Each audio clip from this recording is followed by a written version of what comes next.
Assalamualaikum warahmatullahi wabarakatuh. Halo semuanya, di sini saya Riana Latifah Eka Cahyani dari Universitas 11 Maret, mahasiswa Pendidikan Fisika. Di sini saya akan mengulas materi tentang penyuluhan bahasa Indonesia, yaitu terkait tentang ejaan, pemilihan kata, kalimat, serta paragraf. Yuk kita belajar bersama. Nah, yang pertama kita akan mengulas tentang ejaan bahasa Indonesia yang meliputi penulisan huruf kapital, penulisan kata, penulisan unsur serapan, dan penulisan tanda baca. Penulisan huruf kapital yang benar dalam bahasa Indonesia harus mengikuti beberapa aturan dasar, seperti yang pertama pada awal kalimat. Nah, huruf pertama pada awal kalimat selalu ditulis dengan huruf kapital. Yang kedua, nama diri. Semua nama diri seperti nama orang, tempat, lembaga, dan merek dagang selalu ditulis dengan huruf kapital. Yang ketiga, terdapat gelar dan pangkat. Gelar kehormatan, jabatan, atau pangkat yang mendahului nama seseorang harus ditulis dengan huruf kapital. Misalnya Dr. John atau Presiden Smith. D, C, P, dan S di situ ditulis dengan huruf kapital. Kemudian yang keempat ada bulan dan hari, di mana nama bulan dan hari dalam kalender ditulis dengan huruf kapital. Yang kelima ada judul karya. Huruf kapital digunakan pada setiap kata utama dalam judul buku, artikel, atau karya yang lainnya. Yang terakhir ada akronim.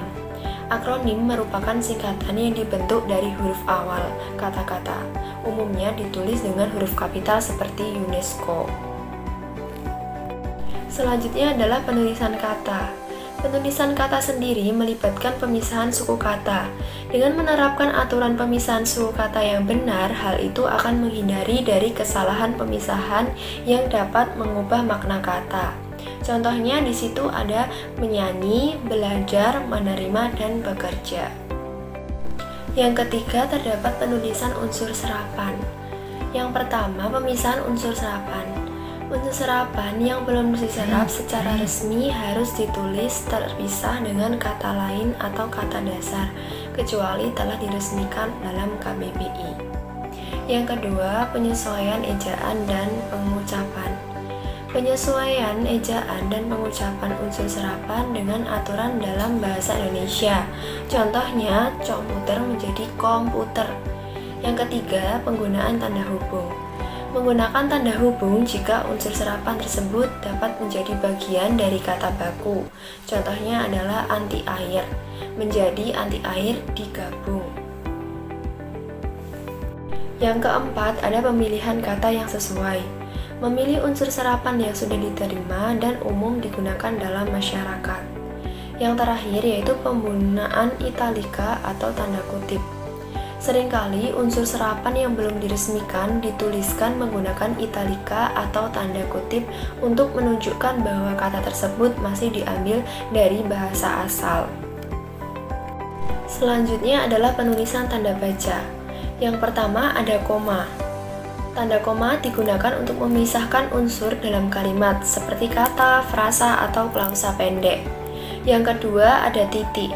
Titik digunakan sebagai tanda akhir kalimat ajaib atau kalimat yang berdiri sendiri dan bukan pertanyaan atau perintah, serta untuk memisahkan angka pada pecahan yang menyusun singkatan. Yang ketiga, tanda seru. Tanda seru sendiri digunakan untuk menyatakan kegembiraan, kejutan, atau perasaan yang kuat. Yang keempat, itu ada tanda tanya. Tanda tanya sendiri digunakan pada akhir kalimat yang merupakan pertanyaan. Yang kelima, ada titik koma. Nah, tanda titik koma itu sendiri digunakan untuk memisahkan klausa dalam kalimat panjang atau untuk memisahkan unsur dalam daftar jika unsur tersebut sudah mengandung koma. Yang keenam, ada tanda hubung atau yang dapat dikenal dengan tanda strip. Digunakan untuk menghubungkan dua kata atau angka yang membentuk satu kesatuan, seperti kata majemuk atau rentang angka. Yang ketujuh ada tanda kutip. Tanda kutip sendiri digunakan untuk menandai kutipan, baik kutipan langsung atau untuk menunjukkan penggunaan istilah tertentu. Yang terakhir ada tanda kurung. Tanda kurung sendiri digunakan untuk menyisipkan informasi tambahan ataupun penjelasan. Selanjutnya, pemilihan kata atau diksi. Pemilihan kata atau diksi merupakan proses memilih kata-kata yang tepat untuk menyampaikan maksud dan makna dengan akurat.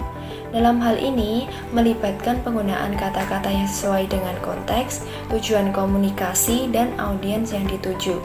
Dalam pemilihan kata atau diksi harus didasari beberapa aturan, seperti yang pertama, ketepatan makna. Memilih kata yang tepat untuk menyampaikan makna yang diinginkan, menghindari ambiguitas atau kebingungan. Yang kedua, kesesuaian dengan konteks. Menyesuaikan pilihan kata dengan situasi atau konteks komunikasi, baik itu formal, informal, atau teknis. Yang ketiga, pemilihan kata yang bersifat tepat atau formal. Memilih kata yang sesuai dengan tingkat formalitas yang diinginkan dalam situasi tertentu. Kemudian yang keempat, yaitu audiens yang dituju. Mempertimbangkan siapa yang akan membaca atau mendengarkan tulisan tersebut, dan memilih kata yang sesuai dengan pemahaman dan latar belakang mereka. Yang kelima, terdapat gaya bahasa. Menyesuaikan gaya bahasa dengan maksud komunikasi, apakah itu bersifat informatif, persuasif, ataupun naratif. Yang terakhir ada varian bahasa, menggunakan aturan atau varian bahasa yang sesuai dengan kebijakan penulisan dan aturan resmi. Selanjutnya adalah kalimat. Ada beberapa hal yang harus diperhatikan dalam penyusunan kalimat. Yang pertama yaitu struktur kalimat. Kalimat harus memiliki struktur yang jelas dengan unsur seperti subjek, predikat, dan objek. Yang kedua ada ejaan yang benar. Menggunakan ejaan yang sesuai dengan kaidah bahasa Indonesia untuk menghindari kesalahan ejaan. Yang ketiga, terdapat pemilihan kata yang tepat. Dalam memilih kata-kata yang sesuai dengan konteks dan makna yang ingin disampaikan. Yang keempat, ada kohesi dan koherensi. Memastikan adanya hubungan logis antar kalimat dan paragraf agar teks memiliki kohesi dan koherensi. Selanjutnya ada penggunaan tanda baca. Menggunakan tanda baca dengan benar untuk memberikan struktur dan arti yang tepat pada kalimat. Yang selanjutnya ada variasi kalimat.